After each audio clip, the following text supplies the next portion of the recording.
नमस्कार दोस्तों तिरुपति बालाजी एक प्राचीन बौद्ध तीर्थ स्थल की इस श्रृंखला में हम दूसरे वीडियो के साथ आपके समक्ष उपस्थित हैं। उम्मीद है कि आपने पहले पार्ट को अच्छे से देखा होगा और चीज़ों को समझने का प्रयास किया होगा कि किस तरीके से अलग अलग मंदिरों में रखी हुई मूर्तियां तथागत बुद्ध की मूर्तियां मानी जाती हैं। और यह बात भारत के अलग अलग विद्वानों द्वारा कहा गया है, अलग अलग समय में कहा गया है और अलग अलग पुस्तकों में कहा गया है। तो इस दूसरे भाग में हम लोग चर्चा करेंगे कुछ ऐसे ही महत्वपूर्ण स्थलों की जहां से बौद्ध धर्म के अवशेष प्राप्त हुए हैं। पुस्तक का नाम आप सभी लोग जान रहे हैं, तिरुपति बालाजी एक प्राचीन बौद्ध तीर्थ स्थल, जिसके लेखक हैं डॉक्टर के जमुना दास। तो डॉक्टर के जमुना दास ने यह किताब लिखी हुई है और इसका अनुवाद किया है डॉक्टर संजय गजभिये ने। यह पुस्तक सम्यक प्रकाशन से पब्लिश हुई। डॉक्टर संजय गजभिये का यह डिटेल है, वे बहुत ही पढ़े लिखे और ज्ञानी व्यक्ति हैं। इसके विषय में हम लोगों ने पिछले वीडियो में चर्चा कर लिया है। आज हम लोग शुरुआत करेंगे महत्वपूर्ण स्थान या स्थल अयोध्या से। तो अयोध्या के विषय में क्या कुछ कहा गया है यह देखते हैं। यह सर्वविदित है कि अयोध्या और बंसी में शिवलिंग के कुछ भाग बौद्ध अवशेष हैं। तो क्या कहा जा रहा है कि अयोध्या में कुछ इस तरीके की साक्ष्य प्राप्त हुए हैं जिनको शिवलिंग माना जा रहा है, लेकिन वो वास्तव में बौद्ध अवशेष हैं या फिर मनौती स्तूप हैं। मनौती स्तूपों की चर्चा भी हम लोगों ने पिछले वीडियो में किया है। वैसे मैं बता दूं कि अयोध्या के विषय में भी मैंने एक सेपरेट वीडियो बना करके इसी चैनल पर डाल रखा है।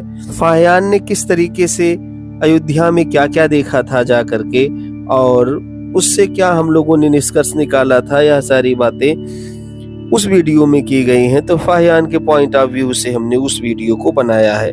माननीय I.K. शर्मा क्या कहते हैं, वे कहते हैं कि हम यहाँ एक अद्वितीय लिंग मंदिर का उल्लेख करेंगे जो बौद्ध धौली के पास प्राचीन तोसली या कलिंगा की राजधानी से 11 किलोमीटर दक्षिण में स्थित है, जो भुवनेश्वर के पास है। तो वे कह रहे हैं कि हम एक इस प्रकार के लिंग मंदिर की चर्चा करेंगे जो भुवनेश्वर मतलब उड़ीसा की राजधानी के पास में स्थित था।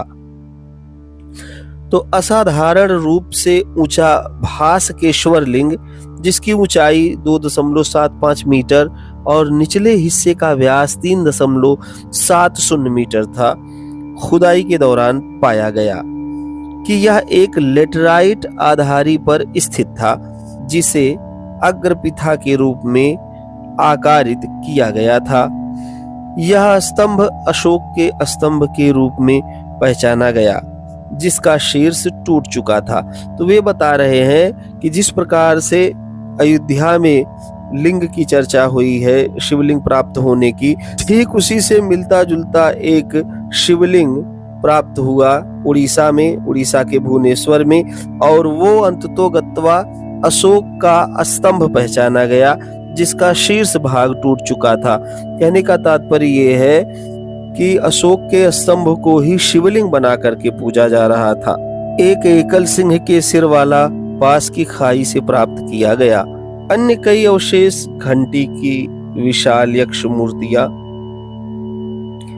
अशोक काल के पाए गए थे और अब भुवनेश्वर के राज संग्रहालय में संरक्षित है। तो वो कहते हैं कि भुवनेश्वर के राज संग्रहालय में ले जाकर के इसे संरक्षित कर दिया गया।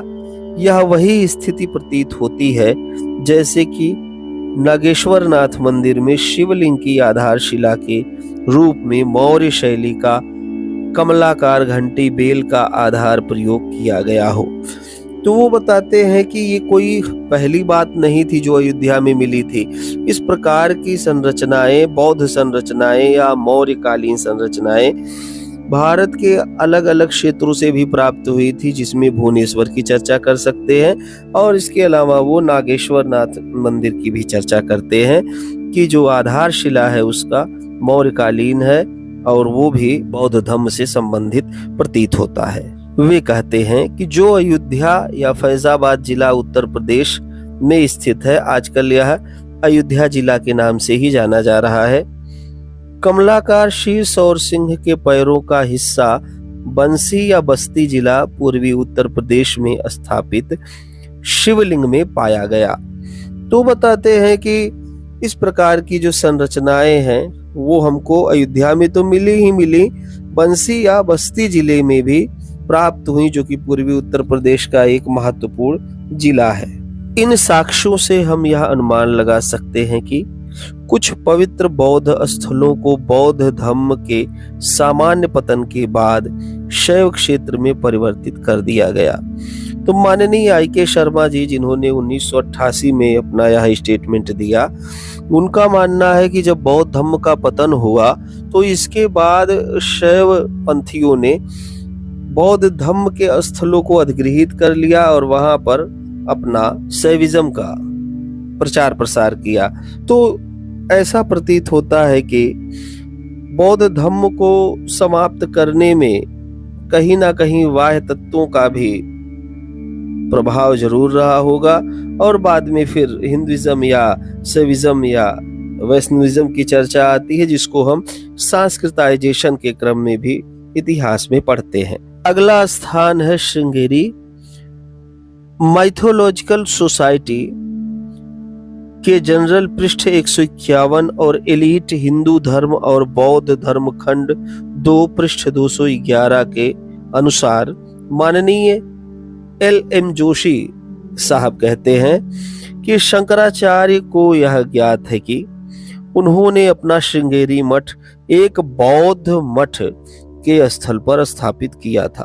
तो कोई और क्या कहेगा, जोशी जी ने ही 1977 में यह बात कह दिया था कि जो शंकराचार्य जी ने अपना श्रृंगेरी मठ स्थापित किया था वो दरअसल एक बौद्ध मठ था, उसी को उन्होंने परिवर्तित करके एक शैव मठ बना दिया था। अगला है बोध गया। बोध गया बिहार में है। बोध गया के बुद्ध मंदिर या महाबोधि मंदिर का प्रबंधन एक शैवित महंत के हाथ में था और वह 20वीं सदी की शुरुआत तक बुद्ध की मूर्ति के माथे पर गंध लगाकर पैसे इकट्ठा करता था। तो स्पष्ट रूप से कहा जा रहा है कि बोध गया में जो बुद्ध मंदिर है या महाबोधि मंदिर है, वहां पर एक शैव महंत थे और उन महंत ने तथागत की मूर्ति के माथे पर गंध लगाकर खूब पैसा इकट्ठा किया।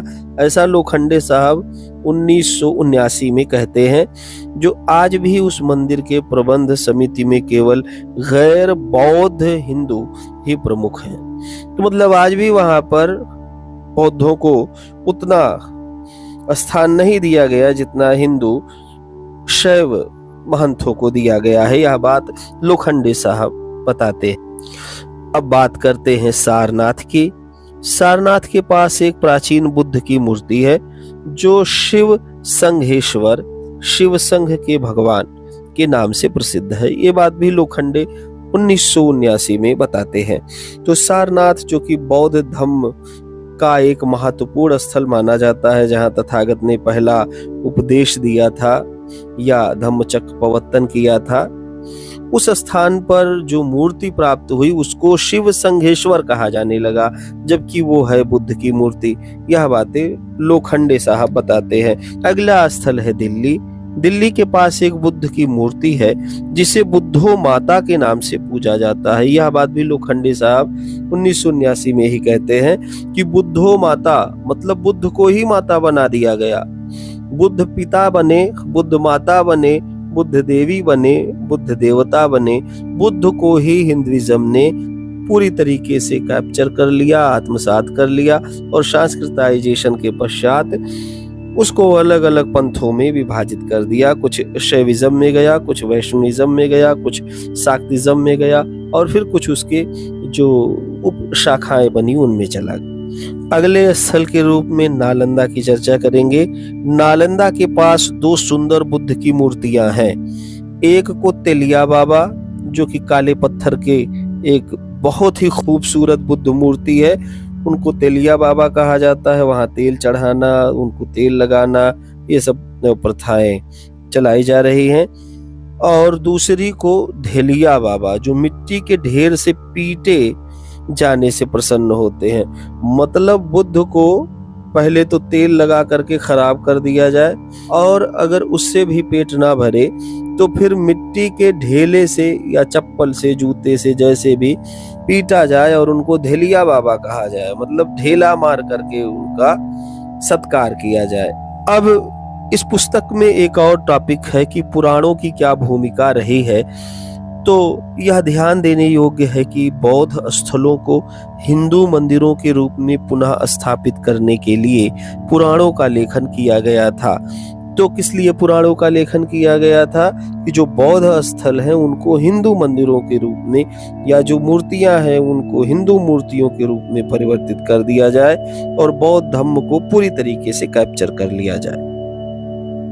पुराणों की भूमिका को ब्राह्मणों की श्रेष्ठता को फिर से स्थापित करने में अच्छी तरह से पहचाना गया है, लेकिन यह ठीक से समझा नहीं गया है कि पुराणों का लेखन करने का एक मुख्य उद्देश्य बौद्ध पूजा स्थलों पर दावा करना था। तो यह कहा जा रहा है कि पुराणों का लेखन विशेष रूप से बौद्ध पूजा स्थलों, या पूजा स्थल ना कह के इन्हें बौद्ध स्थलों कहा जा सकता है, उस पर दावा करने के लिए किया गया। मतलब बुद्ध को देखा गया, बोधिसत्वों को देखा गया, और उनको देख करके, उनके सामने बैठ करके वैसे वैसे पुराणों में कथाएं लिख दी गईं, जिससे कि वो मूर्तियां कैप्चर हो सके। और इसी तरीके से मंदिरों को देख करके भी लिख दिया गया। अंततोगत्वा यही कहा गया कि जो बौद्ध मूर्तियां हैं वो या तो शिव की मूर्तियां हैं, या विष्णु मूर्तियां हैं, या शाक्त मूर्तियां हैं, और जो मंदिर है वो इन्हीं के मंदिर है और ये ईश्वर का घर है। तो माननीय LM जोशी साहब लिखते हैं, वे कहते हैं न केवल बौद्ध पवित्र स्थल और मंदिरों पर कब्जा किया गया, बल्कि उन्हें हिंदू तीर्थों और देवालयों में परिवर्तित किया गया। तो यहाँ पर जोशी साहब खुद ही कह रहे हैं कि कब्जा ही नहीं किया गया, बल्कि उन्हें हिंदू तीर्थ बना दिया गया, जैसे केदारनाथ, बद्रीनाथ, श्रृंगेरी आदि आदि।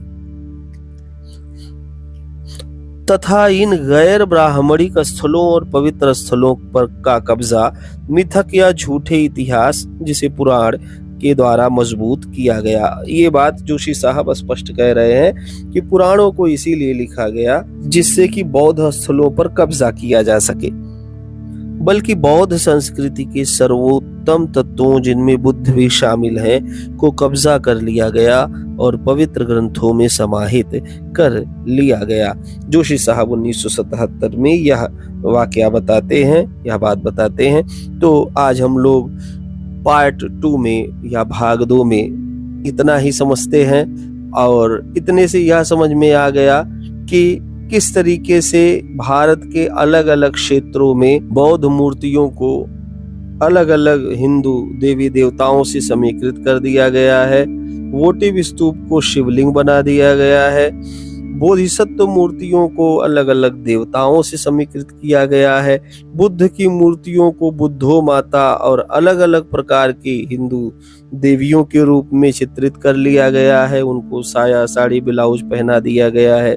और इस तरीके से सारनाथ, नालंदा, अयोध्या या उड़ीसा, तमाम क्षेत्रों में जहां बौद्ध धर्म का कभी बोलबाला था, वहां पर हिंदू धर्म को स्थापित कर लिया गया। इसी को संस्कृताइजेशन का नाम दिया जाता है। तो आज के लिए बस इतना ही। वीडियो कैसा लगा मुझे कमेंट करके अवश्य बताइएगा। वीडियो को लाइक, शेयर और सब्सक्राइब अवश्य कीजिए। और मुझे कमेंट में एक बात बताइए, आपको क्या लगता है कि मथुरा और अयोध्या कभी बौद्ध धर्म का केंद्र रहा होगा? मिलते हैं अगले वीडियो में। धन्यवाद।